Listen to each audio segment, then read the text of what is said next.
Good evening, Allen Temple friends and family. It is so good to be with you for another edition of Theological Thursdays. We are in our second day of Lent, and we are still back having conversations around the things and the theological challenges and questions that are emerging as a result of the times that we are living in. And boy, are we living in some perilous times. And so I certainly want to take this opportunity to welcome each of you, to encourage you to share, let someone know we are on live. And I am so excited.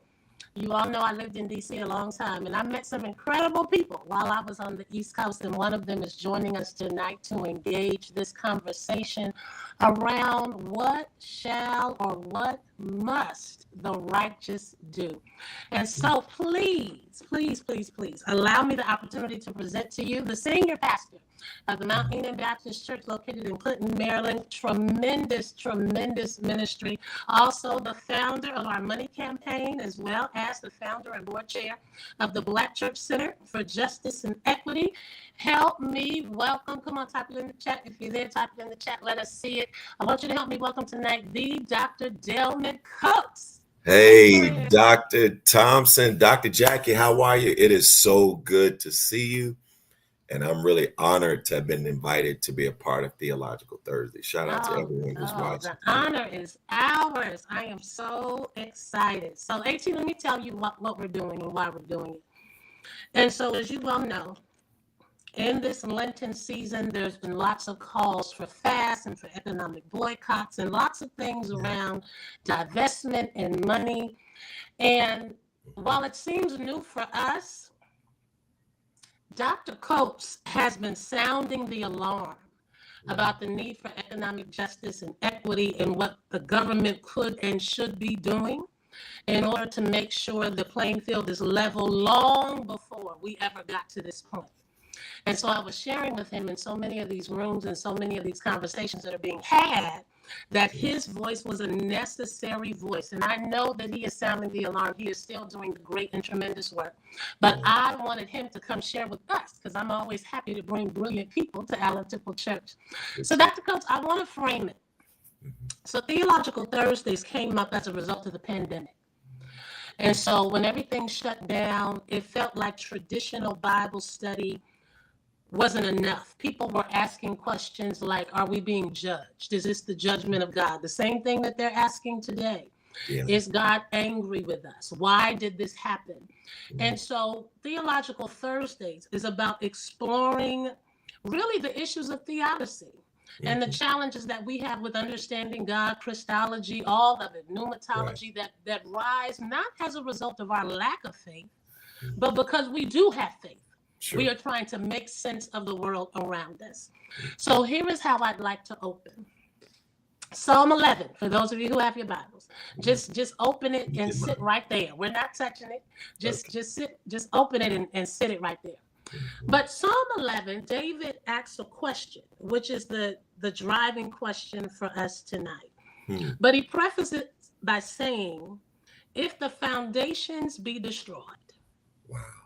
And we are living in times where it feels like, right, that the foundations are being destroyed. Some of us are still, I can't speak for you, but for me, it's still settling in that the election didn't go the way so many of us had worked and hoped. We're still kind of reeling from that. It feels like the Twilight Zone. The unexpected cabinet appointments. I mean, we knew what they would be. Yeah. But they have survived. They've surpassed even my wildest imagination. Yeah. All the executive orders, the budget cuts, the things that are happening the breaking news. As I tell Allen Temple, I don't want to hear any more breaking news. I just want regular news, right? Yeah. I don't want no tweets. I don't want anything else. And so I want you to share with us, in your estimation, how did we get here? How did we get here? Well, first, again, thank you for inviting me to come and to share. When I think about the framing that you've laid out for us, the first thing that comes to my mind is Dr. King's response to the riots in the aftermath, his response in the aftermath of the riots in the 60s.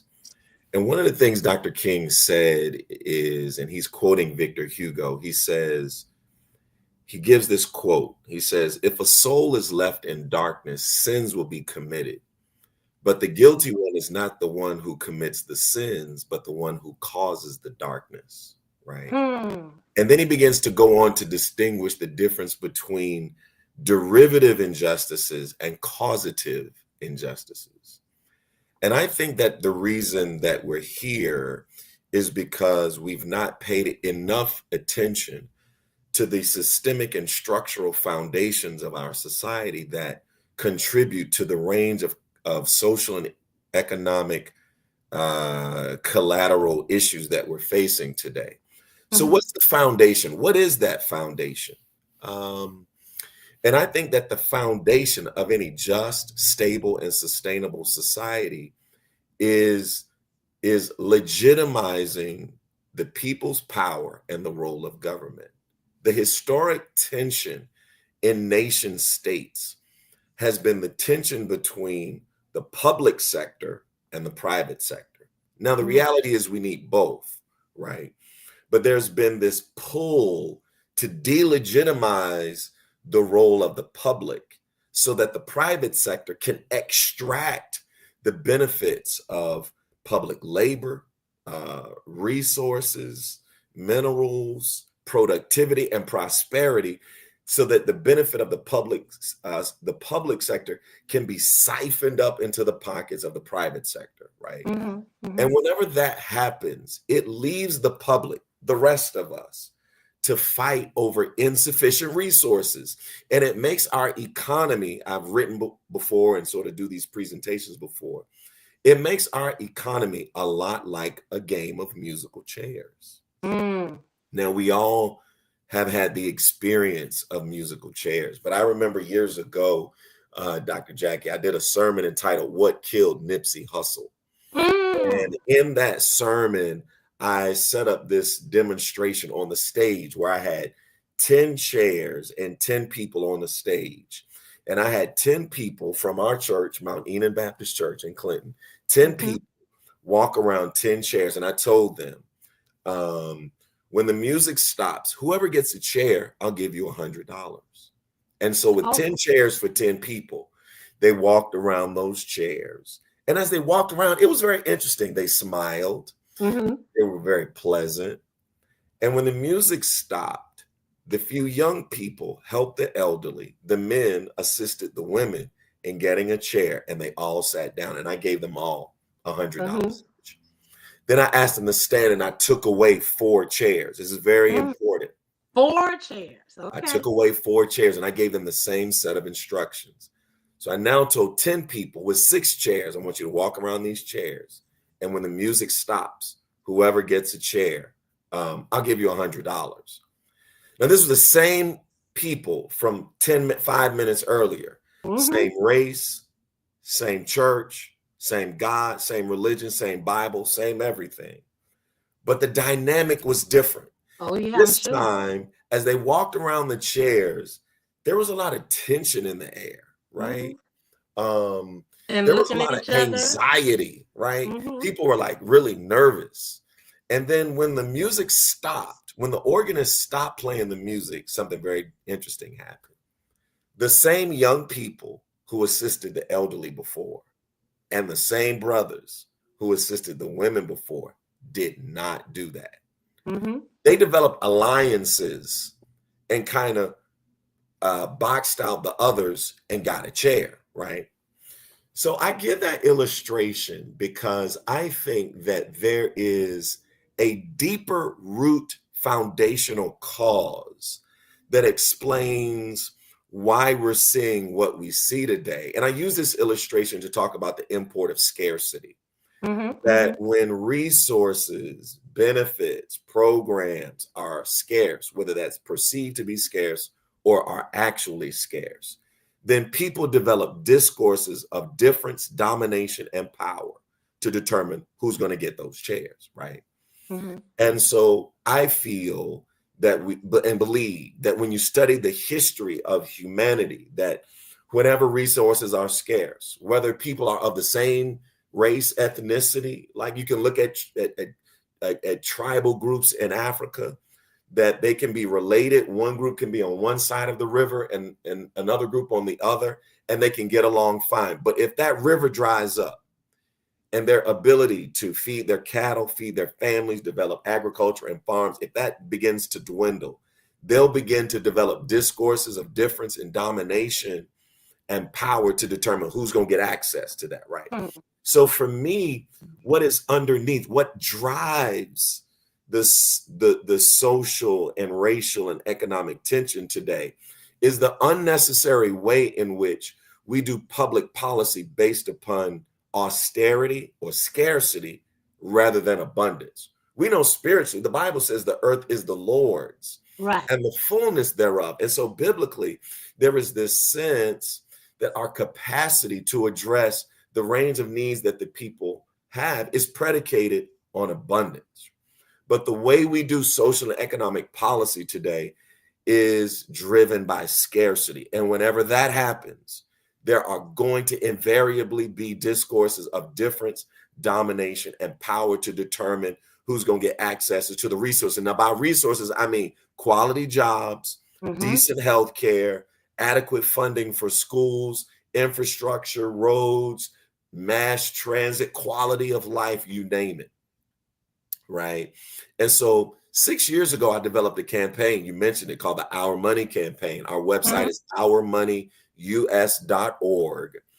to really mainstream the core insights of a school of economics called modern monetary theory. Right. And modern monetary theory is not a new economic system. It is just an accurate description, an alternative description of how our economy works today.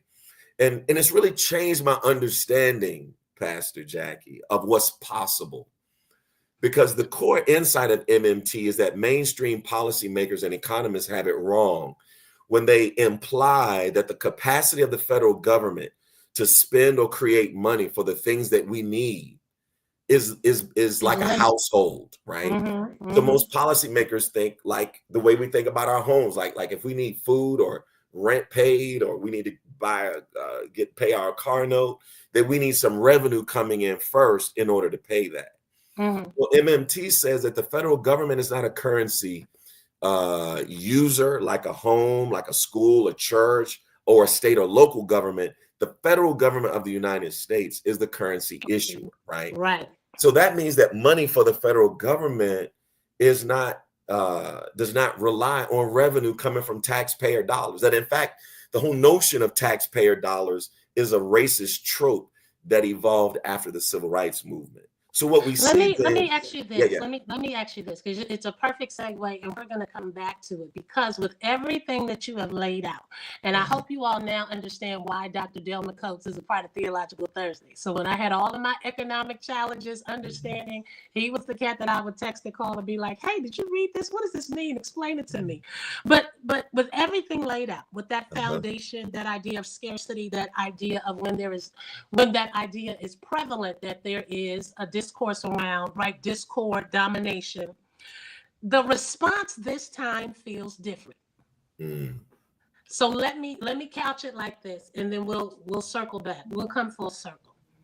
So you mentioned, right, I'll say the 99% versus the 1%, which was really the foundation of the Occupy movement, right? So we remember that Occupy, probably, what was that, 2011, right around there? Sure. Occupy Wall Street. That let me do an ode to UC Berkeley, because they got the idea for Occupy, which spread around the world from here in the Bay Area. Yeah. They marched out in the streets, taking over. In the Bay Area, we were blocking every freeway that there was. Moved down a little later. Results of George Zimmerman, Trayvon, sure. BLM. Sure. We marched. Eric Garner, Mike Brown. We there was a response, right? Sure. It spilled over. George Floyd, 2020.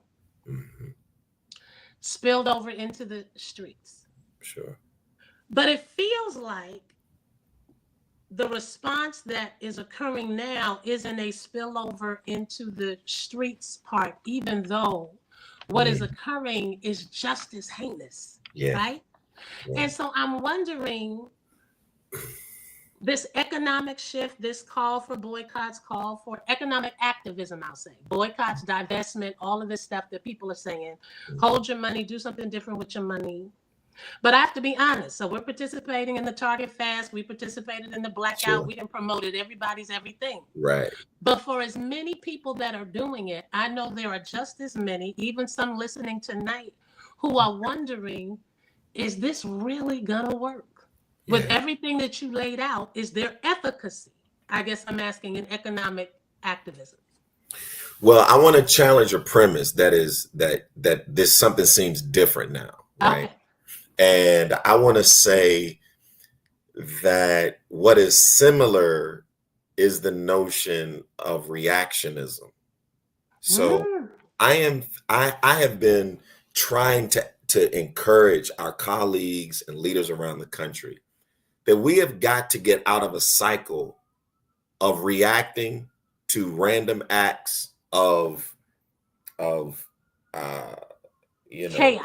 chaos and extremism, or white, extremism, right? It's like we go through these sort of ups and downs where we're just sort of waiting for some random act of instability, whether it's Chauvin, whether it's this guy, this president guy, like reacting.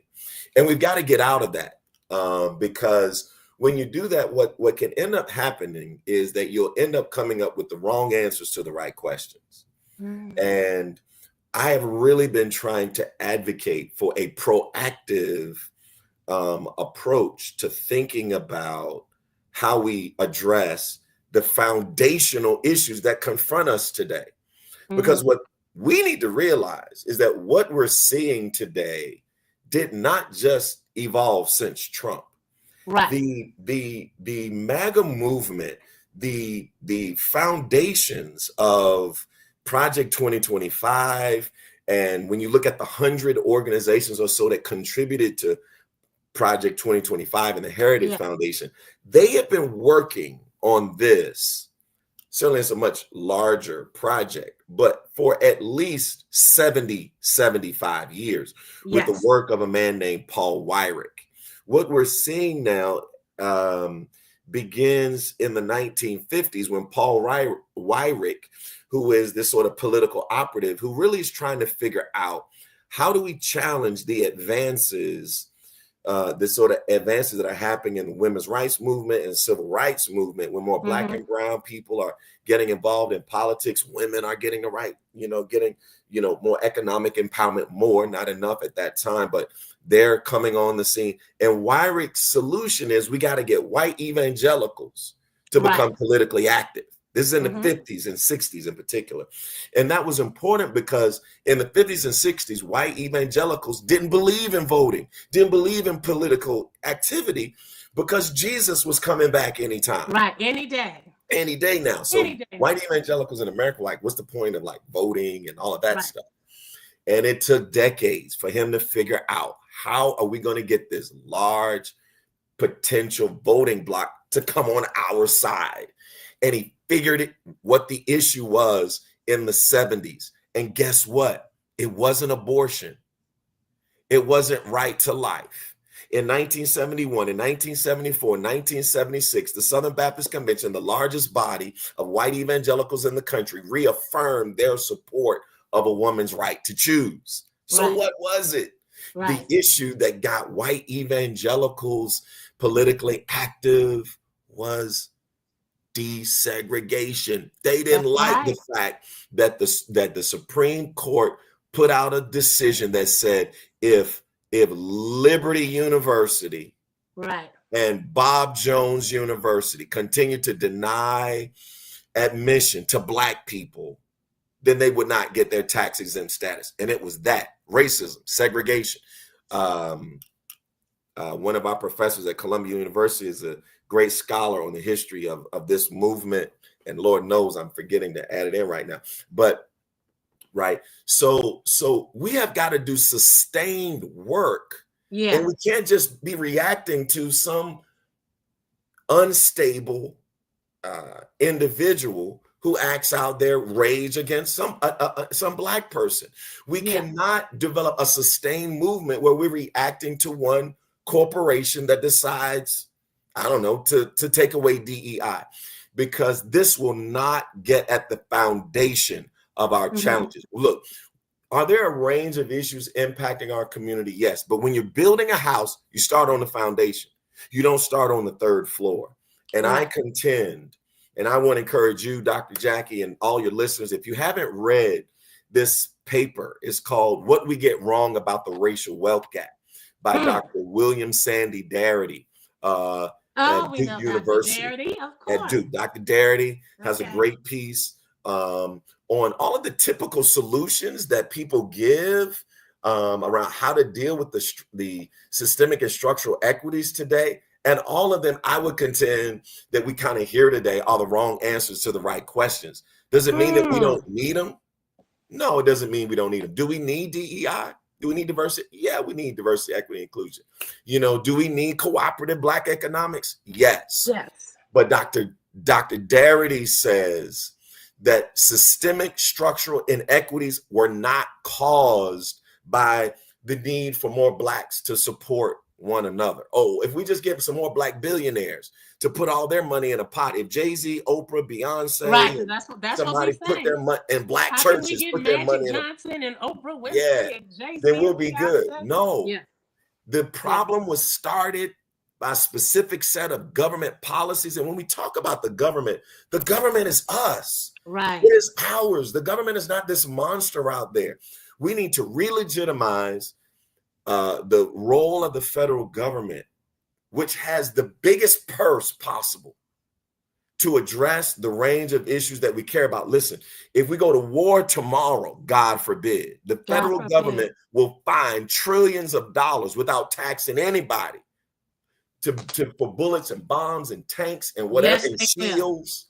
And so if we can harness the capacity of the federal government to get us out of a pandemic, to bail out banks and corporations, and to go to war, then we can responsibly harness that capacity to have great schools in every community, to have quality, for every American can have a dignified job with benefits, healthcare. People should not die or go bankrupt because they get sick. We should have homes. Affordable housing, absolutely, especially for those of you in the Bay Area. Listen, so that we can improve our quality of life. And so the Our Money campaign and my work is really centered around really helping us to think about public solutions rather than relying on the private sector. We need a robust private sector. We're not anti-private sector. But if you think Target has or Walmart has the capacity to address the underlying structural inequities that cause our problem, then you're totally missing it. I was on a panel with Dr. Darity years ago, and another scholar was on the panel talking about cooperative economics. And she said, what we need is Black cooperative economics, spend our money with Black businesses. You know, we're like the 9th largest nation when you look at our spending, you know, all of which is a very problematic issue. I want to encourage your listeners to get this book by Dr. Jared Ball of Morgan State University. He talks about the myth of Black spending power, right? But anyway, Dr. Darity responded with something, Dr. Jackie, it was phenomenal. He said, if we look at the structural wealth gap right now, he said the problem with the Black community is many Black leaders hear dollar figures and they think it's a lot of money. So what? So he said, if white philanthropists came together right now and said, we will give the Black community $1 billion a month, he said, Black leaders would jump at it and take it.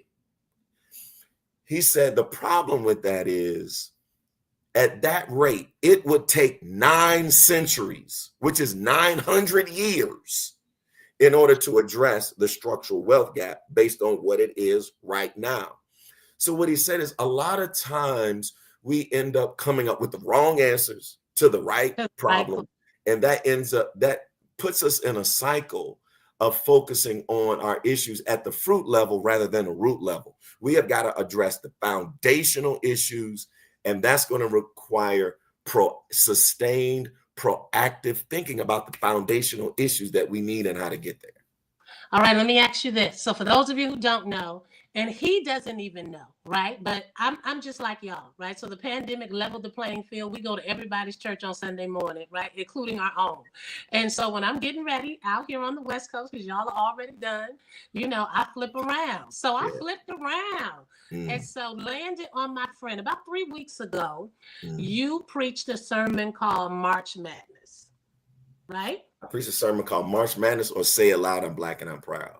It's not March Madness. Okay. Marches that matter. Okay. Marches that matter. That's all right. I'm gonna run it back. Jackie, when I finished preaching, I don't even remember what I preached about. It's all right. I'm gonna run it back to you. That's why I'm here. I live to serve. Okay. So in that sermon that you took from Joshua when they were marching around the walls, marching that matters. Right? Yeah. Right? See, it was a good word. I need you to bring it back. But what you said is that God desires productive protests. Right? A protest action that is productive. You also, which is what caught my eye, threw up this graphic, Alan Temple, and I wish I had the graphic. I don't have the graphic, right? But what he was suggesting was that oftentimes our protest is not productive because we settle for the acronyms. You know where I'm going, the symbols. Holidays. Right? You know where I'm going, holidays. So you can feel, and so I want you to just flesh that out for the people, right? Yeah. So we want our protest. We have to resist. We understand we have to resist. We want it to be productive, but that's what I mean when I say that, it just feels like we're leaning in ways that may not yield us what we wanted to yield. Right. Sure. So give us that acronym. I can't say it just like you couldn't say it on Sunday morning. But it was. Right. Yeah. I remember now. It's coming back to my mind, right?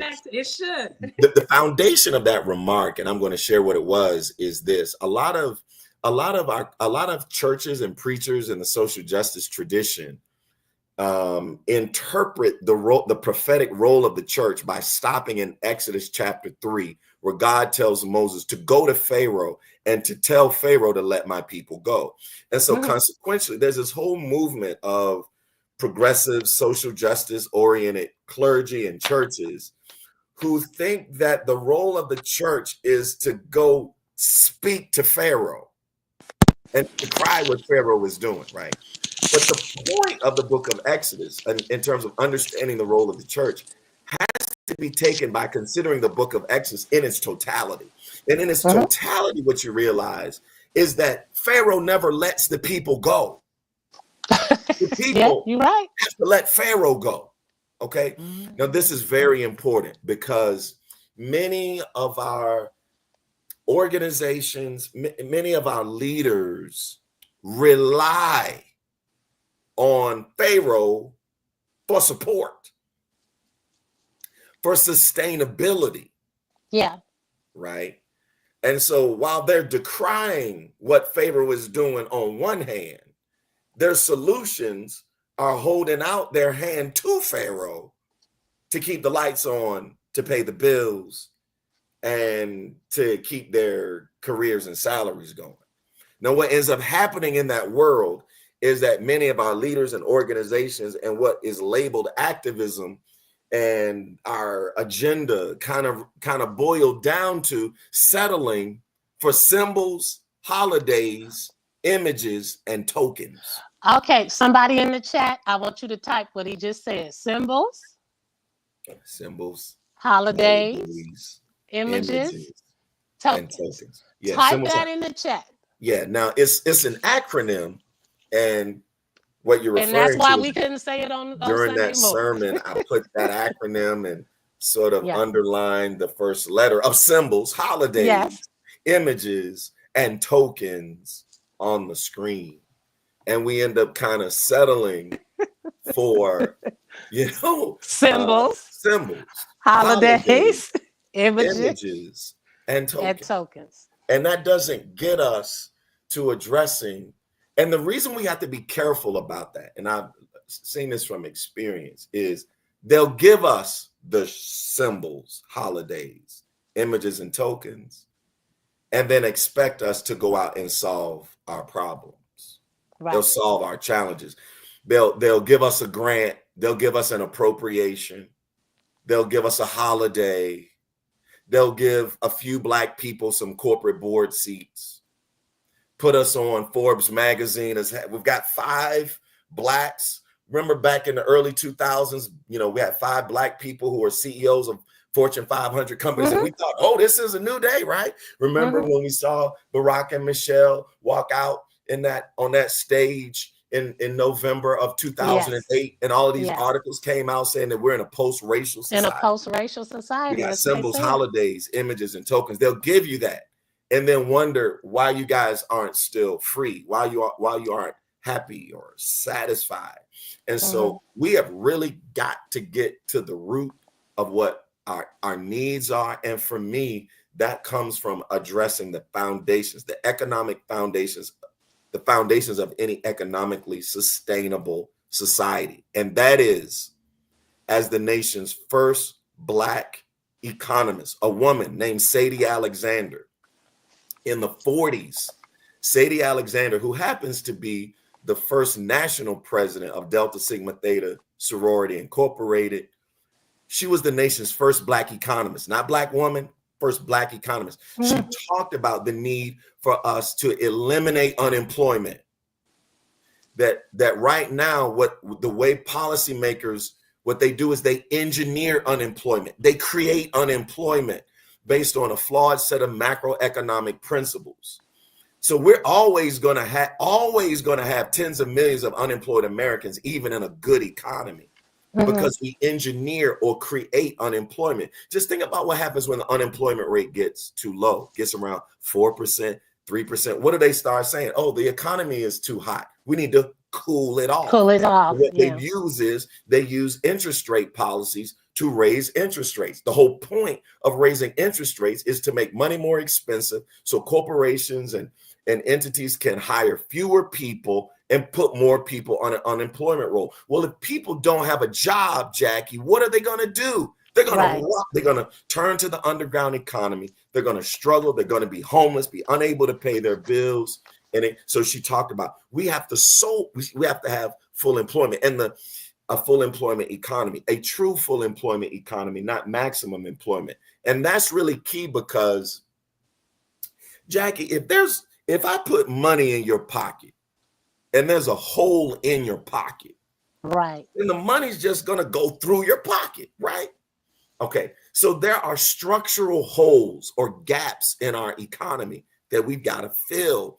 If we don't fill those gaps, Target can give us whatever it wants to, whatever this group or that group is asking for, and a philanthropist can give us $1 billion a month. If we do not address the structural gaps or holes in our pockets, that money, whatever comes to us, will flow right back out. Right? It's not going to serve us. Those gaps come from the way we manage unemployment, the way we handle healthcare. Just think about it. If someone gets sick tonight, they can literally go in debt or become bankrupt or become homeless just because they do not have decent quality healthcare, right? Free public colleges. We've got to do a range of things to sew up the holes in the pockets of the American people. And if we do that, then that's the foundation.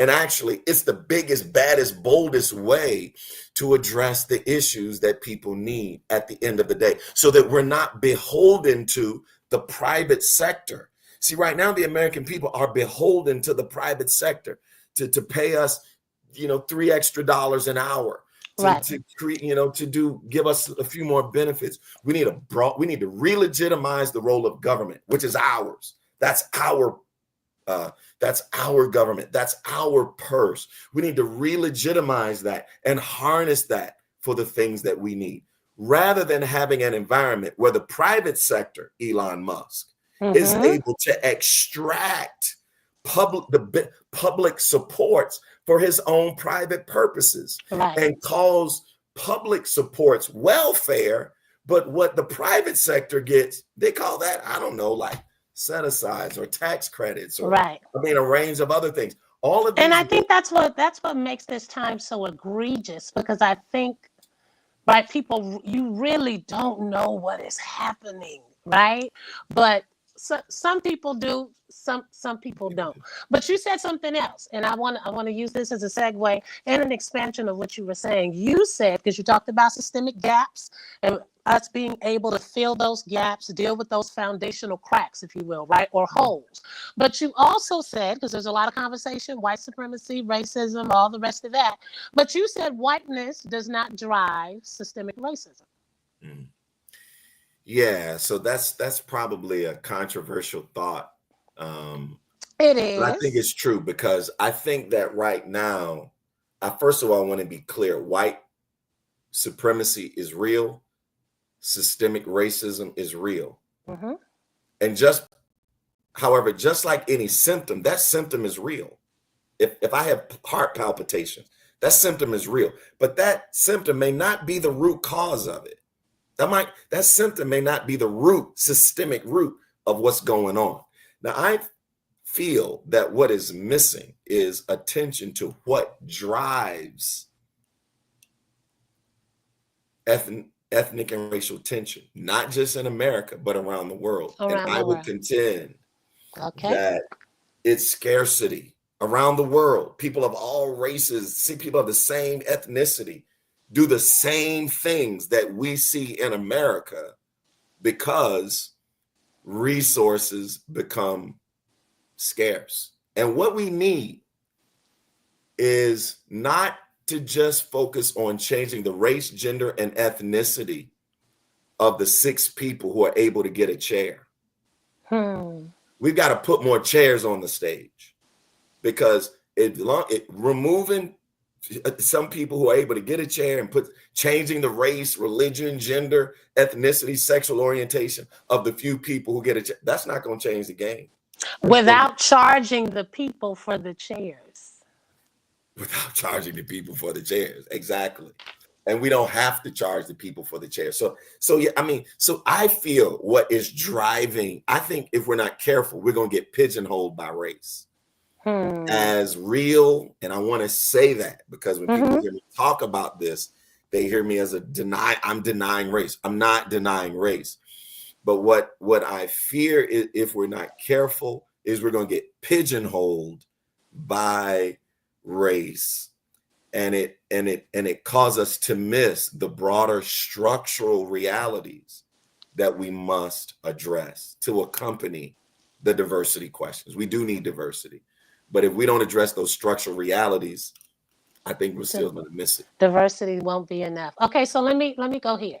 Yeah. So there are a number of conversations that are happening around what we are seeing today. So those who live outside of the United States are saying, what is wrong with you guys? You know, fascism is coming to play right in front of your eyes, right? Yeah.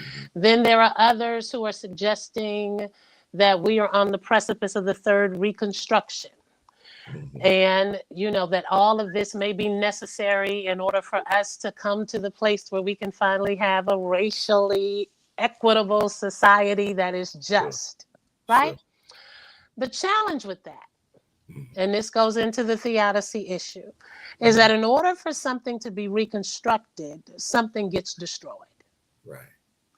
And at the very bottom of this strata that has been set up, of this economy, this capitalistic society that we live in, are the least, the lost, and the left out. Yeah. The ones that Jesus were called to serve, that charges us to serve. And so how do you contend with the fact there are those of us who, no matter what happens over the next 4 years, we will be impacted, but not in ways that others will be impacted. Yeah. My sister's in D.C. right now with her union because she got a fork in the road letter, right? You right there in the DMV. I know you got federal workers at your church, right? Yeah.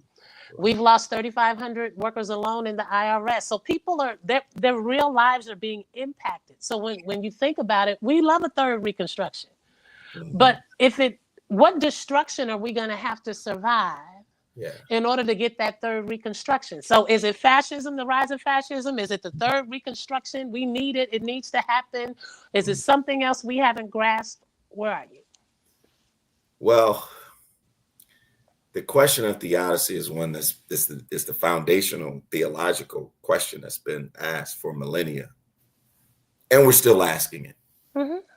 And I wonder if we're asking it because we tend to approach this question and these questions from an either or perspective. Mm-hmm. I'm thinking of Shannon Sharpe when he's on First Take and he says both, capital B, capital O, capital A. I mean, the reality, I wonder if there can be a multiplicity of potential explanations. Mm-hmm. Without feeling as if we have to retreat to one particular silo. All I can say is I think that we have to reject what historians, what economists, what policymakers tell us is the foundational principle of economics. And that is that resources are scarce. Mm-hmm. If scarcity is the problem, they tell us that the foundational issue of economics is that resources are scarce. And for me, because of what I do professionally, I have to believe in sufficiency rather than austerity. Mm-hmm. And to try to invite people, leaders, the public, to envision a world predicated on sufficiency rather than inadequacy, that the earth is sufficient, that there is abundance, there is an adequate amount of resource. And the one thing that is certainly not scarce is the money to do it, the money to harness the public will, to envision a world where people have a great quality of life. So I'm not gonna be able to adequately answer your question. It's one of the reasons why I didn't major in theology. I majored in biblical studies because I don't have a theological, philosophical mind like this. I think. So you're gonna stand on the word, the cattle on the I'm thousand hills. I'm a Bible scholar. My PhD is in New Testament stuff. I have to shift over here, and so I'm going to shift over here to say I believe that at the foundation, we have to invite people of all backgrounds to envision a world where we do not have to push and shove and fight for insufficient chairs or jobs or health care or it pains me to see seniors having to work at McDonald's and Walmart just to make it through, the horizon of their life. Right. We can do better, and we have the capacity to do better. But as long as we keep operating within the economics of austerity, whenever we hear politicians, even those that are progressive, whenever I hear preachers, even those that are progressive, who say things like, if multimillionaires, if billionaires would pay their fair share, then we can have great schools and healthcare. Think about this, Jackie. That means if we need tax revenue from Bezos and Bill Gates and Warren Buffett and Elon Musk and anyone else, that means we need them to stay billionaires, almost trillionaires, for the public to have things. Y'all will get that tomorrow. That means we need them to stay exponentially richer than everyone else so that we can get their money, so we can have great schools, no, we don't. As opposed to what, right? Because people are going to hear you and say, is he saying that Bezos don't need to be taxed? No, the role of taxation, my point is, the federal government does need to tax, but it doesn't need to tax in order to spend. Yes. Right? If we started the United States of Wakanda today, and we decide we want healthcare and great schools and affordable housing, we could not tax the citizens of Wakanda today because we haven't created the Wakanda dollar. Right. The federal government has to create the dollar first and put it in circulation. Then it can tax back from the people. And so the purpose of taxation is to help manage inflation, to add value to the currency.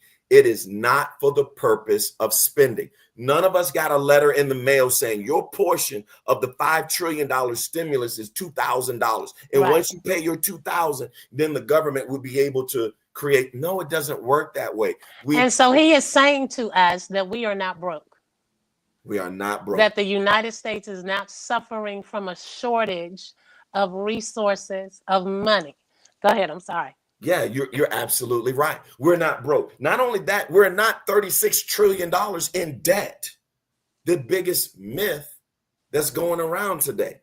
That number is not a reflection of how much money the federal government owes. And so we need to cut back programs and cut back Medicaid and cut back Medicare so that we can lower our debt. The federal government is not in debt. See, the federal government's purse doesn't work like mine. Like if I was, $1 million in debt, I'd have to go out and earn that money first in order to pay it off. The federal government doesn't do that. It just types it in a computer. Back in the day, it prints it. Okay, pay these people, pay that. We're not in debt. That 36 trillion is a reflection of our money supply. We've done videos. I think you can find them on our website, ourmoneyus.org, where we have economists like Derek Hamilton, who talks about it's better for us to term that the nation's money supply.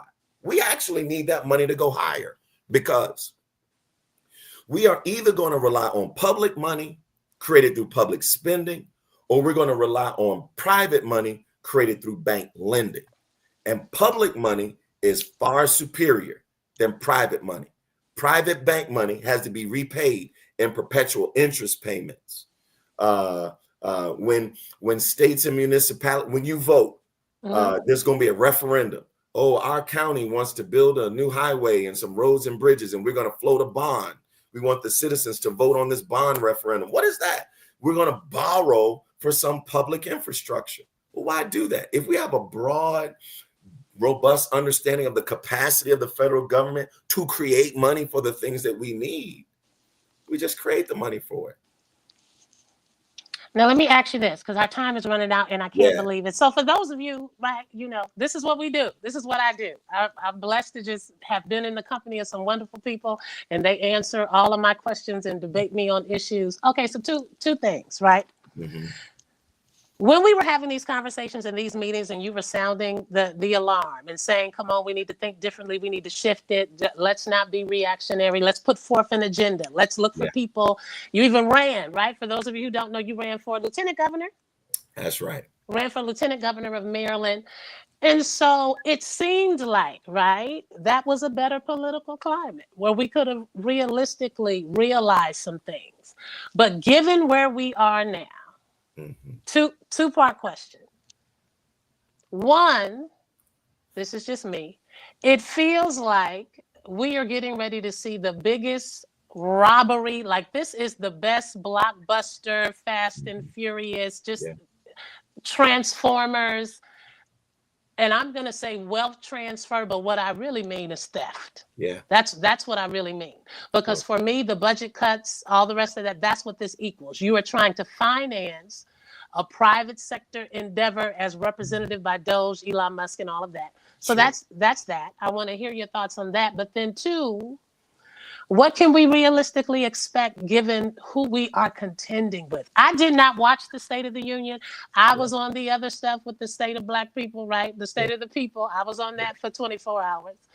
But are we experiencing grand theft? And what can we realistically expect to accomplish with an administration in place like this?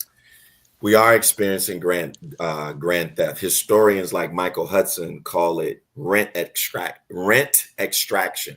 It's really the extraction of public wealth into the pockets of the private sector. Just think about a vacuum cleaner. That's every time we hear about them, firing employees, we're seeing rent extraction. It's like a vacuum cleaner. It's just sucking the prosperity of the public and siphoning it into the pockets of the private sector, because rent extraction is the only outcome of relying on private money. Private money is debt-based money. It's money that's created with perpetual interest payments, right? And what is why in the Bible has this historic critique around the manipulation, the creation of money based on interest. It's really why Jesus overturned the tables of the money changers, the week of his passion, because what had happened was the priests had developed a partnership with the bankers who created the temple shekel, which was a worthless coin that people should have just been given rather than charging them in order to buy the rams, the lambs, and turtle doves so they could worship in the temple. And people ended up leaving the temple in more debt than they had when they came in. Lord have mercy. Check out my article on this in the Huffington Post, right? And so, yes, what we're seeing is theft. It's what happens when you rely on private money. Private money changes the relationship between money and the people. See, public money, then the money is the servant of the people. It is just a token or medium of exchange to facilitate the exchange of goods and services. Private money, the people become the servants of the money. They now have to work in order to pay back the interest on this perpetually interest-bearing money. So yes, we are seeing rent extraction, because whenever the federal government does not spend, the public has to rely on lending. We're either going to rely on spending or lending. And whenever they cut back public services, public jobs, public workers, the question is not whether money will be spent. It will be spent. The question is whether it will be spent, whether it'll be created based on spending, when the federal government just types numbers into a computer, or whether it'll be created through lending. The private interests, the private money barons, the oligarchs, they prefer for us to have a society based on money created through lending rather than spending. So what can we expect from this? You know where we are, right? I think they told me he halted the executive order on the Department of Education for some reason, but he's signing stuff away. And here's the thing about the executive orders. It's not so much that he's signing them. It is the sheer blind cooperation of those entities for which the order has nothing to do with, right? So that's a whole nother conversation. But is there anything we can realistically expect from where we are now? And then, of course, you got to leave the people with some hope. If the foundations are destroyed, what must the righteous be doing at this hour? Because he is a preacher, y'all. He is a preacher and a pastor. So you got to hope us. Well, I think one of the things we get wrong, Pastor Jackie, is we misinterpret the historic tensions in America. The historic tensions in America are not between, good and bad. It's between good racists and nice racists. There's good racism and nice racism, right? One party is the bad racism, the racism that says, look, we don't care about anybody. We're just going to hang people up out in the yard. We're going to hang them up out in the streets. We'll hang their bodies. You'll see their black bodies. We lynched them and we don't care. The other side is, oh, no, we shouldn't do it that way. We shouldn't oppress people that way. And what many blacks have done historically is they say, oh, that good racism, that's pro-black. That's pro the people. But it's not. And so what we're going to get in all likelihood is we're either going to get more of the bad racism, or we're going to get people who the pendulum, and that's what they think. You got people right now who are saying, oh, well, in the midterm elections, the pendulum will just swing back to the other side. Well, what's the other side? Right. The other side is just the nice racism, the nice exploitation. And that actually sets us up for this over here. It is accepting symbols, holidays, images, and tokens, and building a movement based on that, of people getting tired of politicians that we vote for not being able to deliver for us. Think about what happened in 2000. For the first time in 60 years, Democrats had the White House and they had both chambers of Congress, and nothing really big, bold, and robust happened. People are going to get sick and tired of voting just because our ancestors bled and died if politicians are not able to deliver for us. And so a nice approach to theft is not going to be we can't settle for that. There's either bad theft or good theft, but it's still theft at the end of the day. So I'm hopeful. I have to be some kind of way. I'm hopeful that there's a voice crying out on Theological Thursdays that will help us say, look, man, getting more crumbs from Target, Walmart, that's not the solution. Getting a few more blacks on a corporate board seat, or getting a this preacher or that preacher an invitation to get that leads to him or her getting a television show, that ain't the answer. We have to have a commitment to full employment, health care for everybody. We need a robust public health care system. And we need to have free public colleges so that people don't die or go in debt if they get sick or go to college. We have to have a broad, sustainable economy if we're going to change the course of our future. If blacks and whites and Latinos and Asians are going to live in this society without feeling as if they have to fight and push and shove, if we don't end the economy of austerity, that's the only solution for us, in my mind. And where is God for us in the midst of this? What's going to encourage the people to, as they say, keep on keeping on? Well, there's a balm. There's healing. There's a balm in Gilead. There's healing for us. And God is still moving, speaking, empowering. I see so many young people today with a hunger for God, change. They desire to help make our world a better place. And that's encouraging to me, Pastor Jackie. And so God is still moving. God is still on the throne. God still rules and super rules. Yeah. And so we need to keep that faith and keep our hope. Ladies and gentlemen, help me thank Dr. Delman Coates, who is on the East Coast. And so I'm sure it is late, very late there, but he has stayed up to have this conversation. Well, you all help me thank him. I took a nap. You took a nap? Okay. All right. So you got a little energy. You have blessed us. You have blessed us. You have blessed us, and you have helped us unpack some things that we don't necessarily get to engage in the traditional Bible study time, and given us perspective. And so give us the websites once again where the people can go to. Yes, the Our Money campaign is ourmoneyus.org. We're on, social media as well, Instagram, Facebook, I don't know, all these different things. But our website, ourmoneyus.org. Our public policy agenda is on our website. We have a micro documentary, a whole host of educational tools on our multimedia online spaces there. But go to ourmoneyus.org for all the information about the Our Money campaign. Thank you so much. And maybe if we're real nice to him, maybe he'll come to the West. He'll venture out this way to stand in the pulpit of the Allen Baptist Church. Look, Pastor Jackie, I want to tell your audience, look, go watch the movie Finding the Money. I have a piece of it at the end, but it profiles Dr. Stephanie Kelton and really helps people to understand the core insights of modern monetary theory. It's called Finding the Money. Search that and watch it online. Got it. So maybe he'll venture out. We'll see if we can get a plane to come this way that'll stay in the sky. So he'll come. Thank you, ladies and gentlemen. If the foundations be destroyed, what must the righteous do? We remember that God is still on the throne, that there is still hope. There's still a work for us to do, but there's also a challenge for us. And so we do ourselves a service in this time and area to expand our knowledge, expand our understanding, continue to encourage one another, and continue to believe that the just shall live by faith. See, look at all the folks saying, thank you. Please come to ATBCC. Anytime. And the Mount Ennon Baptist Church is a wonderful, tremendous ministry. They are doing incredible things. So make sure you look them up and support them as well.